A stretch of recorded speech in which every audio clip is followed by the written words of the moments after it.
નમસ્કાર વિદ્યાર્થી મિત્રો, લિબર્ટી સ્કૂલ દ્વારા આયોજિત ઓનલાઈન વિડિયો લેક્ચરમાં તમારું ફરીવાર સ્વાગત છે। તો વિદ્યાર્થી મિત્રો, આપણે ધોરણ 9 પ્રકરણ નંબર 3 પરમાણુઓ અને અણુઓ એની અંદર ગઈકાલના વિડિયો લેક્ચરમાં આપણે પરમાણુય દળ વિશે માહિતી મેળવી હતી।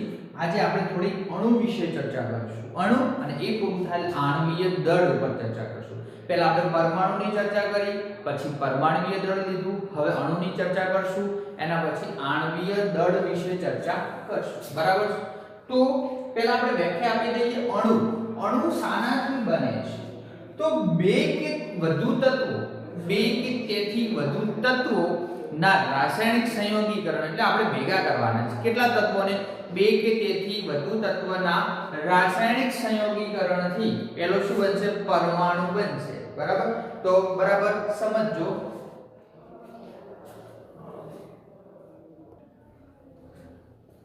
બે કે તેથી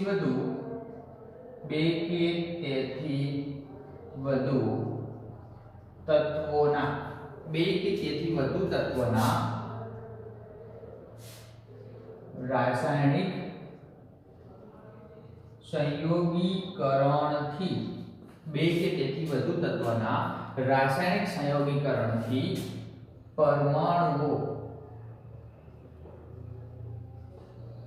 બને છે।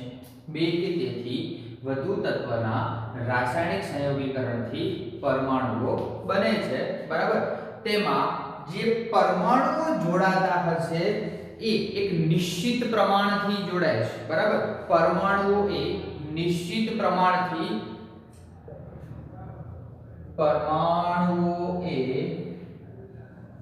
એકબીજા સાથે નિશ્ચિત પ્રમાણમાં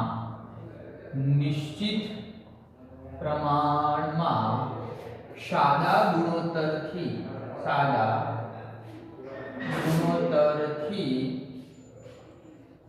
જોડાયેલા હોય છે। ચલો, બે કે તેથી વધુ તત્વના રાસાયણિક સંયોગીકરણથી પરમાણુઓ બને છે અને આ પરમાણુઓ એકબીજા સાથે નિશ્ચિત સાદા ગુણોત્તરથી જોડાયેલા હોય છે અને આવા અસંખ્ય પરમાણુઓ ભેગા થઈને એક નાના કણની રચના કરે છે।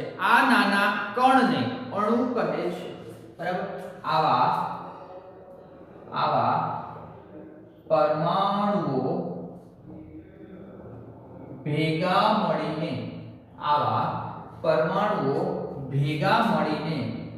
એક નાના કણની રચના કરે છે। આવા પરમાણુઓ ભેગા મળીને એક નાના કણની રચના કરે છે। આ જ નાના કણને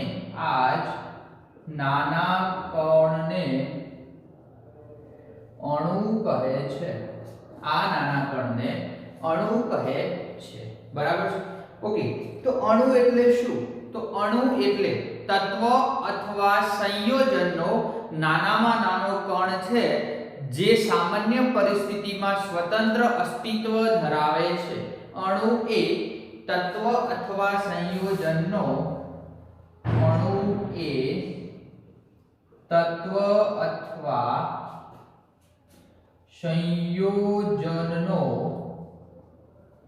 નાનામાં નાનો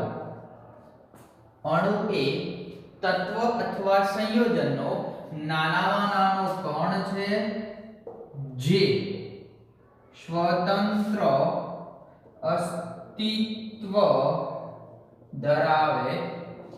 ચલો આપણે એક ઉદાહરણ લઈએ। દાખલા તરીકે હાઇડ્રોજન તત્વ છે, એનો એક અણુ, તો બે હાઇડ્રોજન ભેગા થાય એટલે H2 અણુ। હાઇડ્રોજન અણુ એ આપણને સ્વતંત્ર અસ્તિત્વ ધરાવતો જોવા મળે છે। દાખલા તરીકે C2 અણુ, કાર્બનના બે, Be2, Li2, તો બધા અસંખ્ય અણુઓ અથવા હાઇડ્રોજન પરમાણુ અને એક બીજા હાઇડ્રોજન પરમાણુ બે ભેગા થઈને અણુની રચના કરે છે।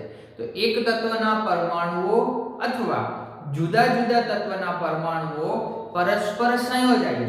ચલો, અહીંયા બે તત્વ કેવા છે? સમાન છે। અહીંયા બે કાર્બન છે, અહીંયા બે Be છે। તો આપણે હવે સિમ્પલ વ્યાખ્યા લખી દઈએ। એક તત્વના પરમાણુઓ અથવા જુદા જુદા તત્વના પરમાણુઓ, એક તત્વના પરમાણુઓ, એક તત્વના પરમાણુઓ અથવા જુદા જુદા તત્વના પરમાણુઓ અથવા જુદા જુદા તત્વના પરમાણુઓ એકબીજા સાથે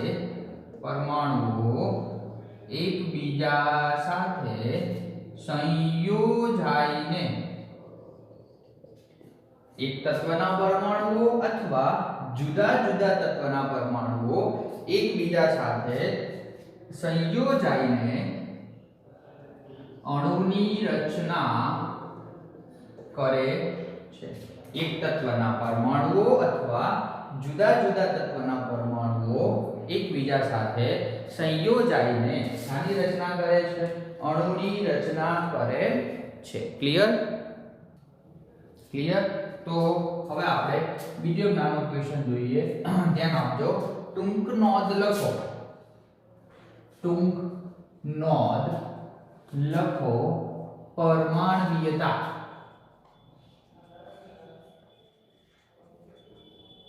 ટૂંક નોંધ લખો પરમાણ્વીયતા.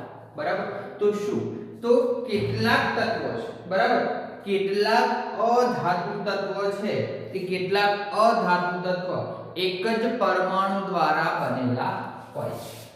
કેટલાક, તમે વિદ્યાર્થી મિત્રો ધાતુ અને અધાતુ વિશે તફાવત તો આપણે ભણીને આવ્યા છે. 7મામાં આવ્યું હતું, 8મામાં આવ્યું હતું. તો કેટલાક અધાતુ તત્વ, કેટલાક અધાતુ તત્વ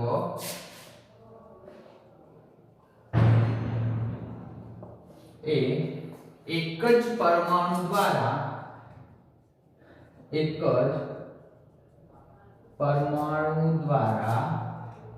બનેલા હોય. બરાબર? દાખલા તરીકે આપણે ઉદાહરણ આપીએ તો હિલિયમનો પરમાણુ છે, તો એ આપણે અધાતુ તરીકે લઈશું. એ એક જ પરમાણુ દ્વારા બને. પછી આર્ગોન છે, એ પણ અધાતુ છે, એ પણ એક જ પરમાણુ દ્વારા બનેલા હોય છે. બરાબર? પણ મોટા ભાગના ધાતુ તત્વો, બરાબર, પરંતુ મોટા ભાગના અધાતુ તત્વના અણુ, પરંતુ મોટા ભાગના અધાતુ અણુઓના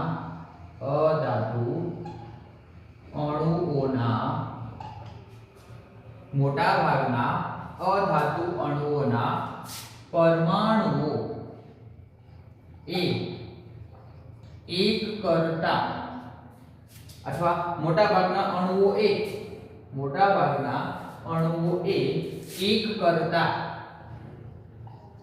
વધુ પરમાણુઓના બનેલા હોય છે. પરંતુ મોટા ભાગના અધાતુ અણુઓ એ એક કરતા વધુ પરમાણુઓના બનેલા હોય છે. દાખલા તરીકે, ઉદાહરણ તરીકે, ઓક્સિજનના બે મોલેક્યુલ, બે પરમાણુઓ સમજાય. ઓક્સિજનના બે પરમાણુઓ સંયોજાય તો શાની રચના કરે છે? O2 અણુની. O2 અણુને આપણે શું કહીશું? ડાયઓક્સિજન. શું કહીશું?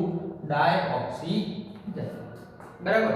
તો ઓક્સિજનના બે પરમાણુ હોય, એક ઓક્સિજન ને બીજો ઓક્સિજન, તો O2 બનાવે છે. પણ એક ત્રીજો એડ કરીએ તો O2 માં, ડાયઓક્સિજનમાં, અને શું કહીશું? ડાય એટલે બે ને O એટલે ઓક્સિજન. ડાયઓક્સિજનમાં ત્રીજો ઓક્સિજન પરમાણુ,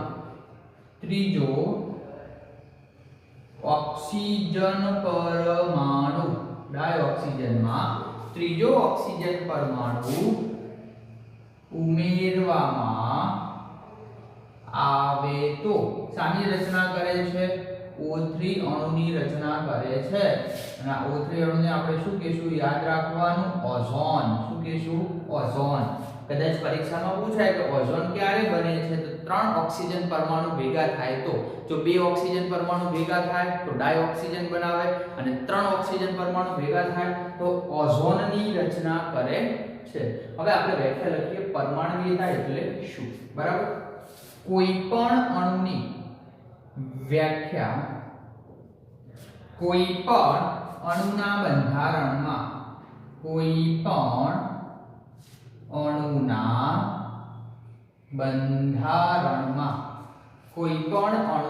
બંધારણમાં રહેલા પરમાણુની સંખ્યાને, બરાબર, કોઈ પણ અણુના બંધારણમાં રહેલા પરમાણુની સંખ્યાને પરમાણ્વીયતા કહે છે. દાખલા તરીકે જો ઓક્સિજન મોલેક્યુલ છે ઓઝોન, એમાં કેટલા પરમાણુ આવેલા છે તો 3. કયા 3? તો 3 એ 3 ઓક્સિજન, તો O3 ની પરમાણ્વીયતા કેટલી થાય? 3. એ જ રીતે O2 હોય તો એની પરમાણ્વીયતા કેટલી થાય? 2. એ જ રીતે N2 હોય તો એની પરમાણ્વીયતા કેટલી થાય? 2. ક્લિયર? તો ધ્યાન આપજો. બરાબર, તો આપણે કેટલાક તત્વની પરમાણ્વીયતા વિશે થોડી ચર્ચા કરી લઈએ.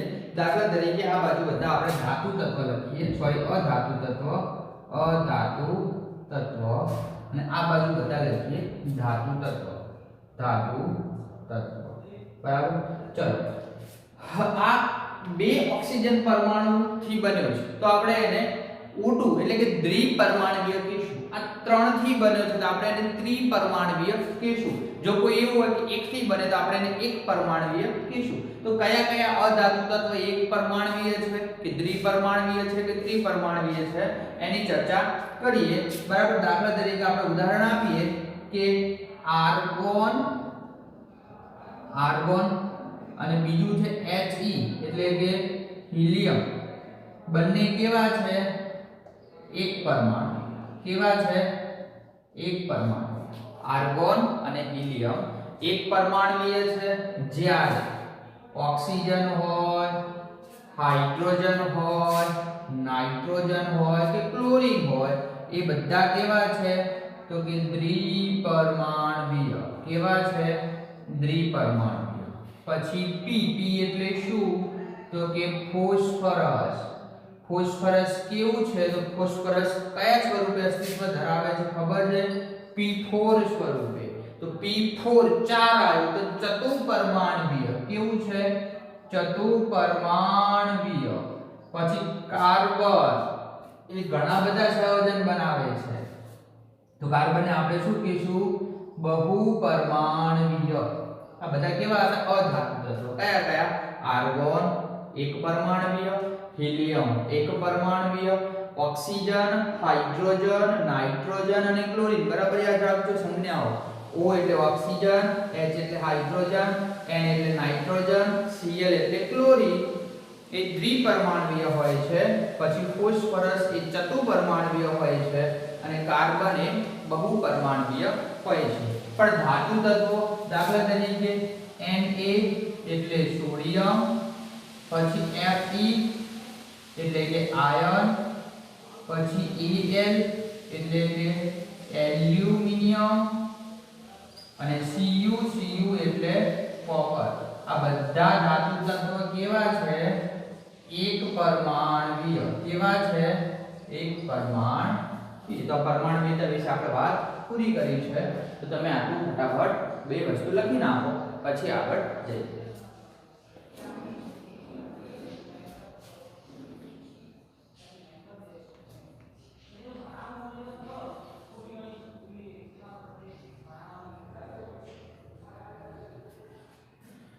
ચલો તો તમે પોઝ કરી અને લખી રહ્યા છો. હવે આપણે આગળ જઈએ.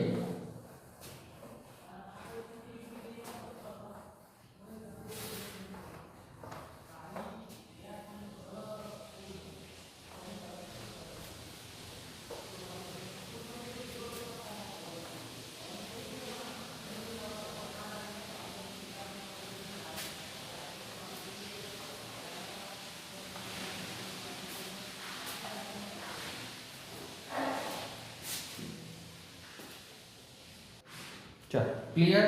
તો ધ્યાન આપજો, આગળનો ક્વેશ્ચન આપણે એવો છે કે સંયોજનના અણુઓ. ચલો પહેલા આપણે આની નાની વ્યાખ્યા લખીએ કે જુદા જુદા તત્વના પરમાણુઓ એક નિશ્ચિત સંખ્યામાં જોડાઈને શાની રચના કરે છે? સંયોજનના અણુઓની રચના કરે છે. જુદા જુદા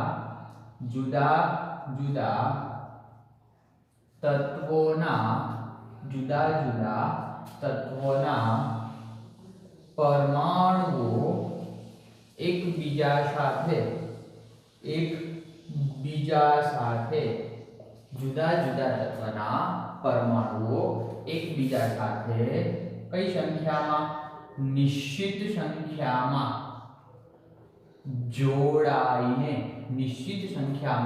જોડાઈને સંયોજનના અણુઓ બનાવે છે.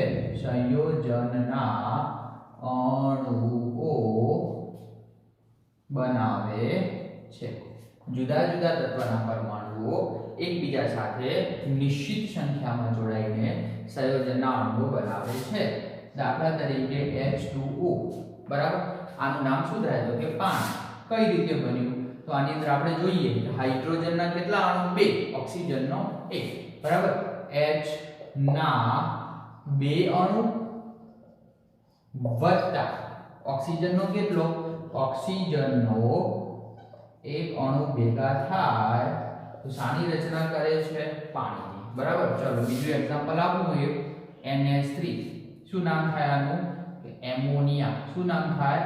એમોનિયા. તો શું નાઇટ્રોજનનો 1 અણુ હાઇડ્રોજનના 3 અણુ સાથે, નાઇટ્રોજનના 3 અણુ વત્તા નાઇટ્રોજનના કેટલા છે?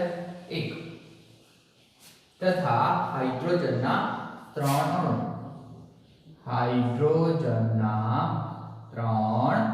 અણુ, બરાબર. ચલો પછી એક ઉદાહરણ આપું CO2.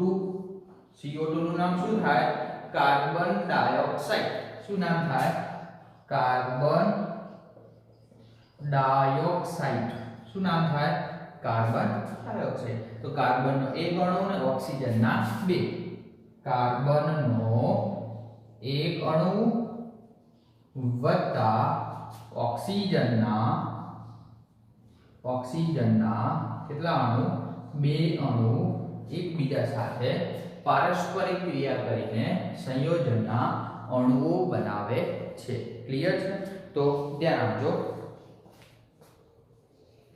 આપણે આ વિડિયો લેક્ચરને અહીંયા સ્ટોપ કરીએ છીએ.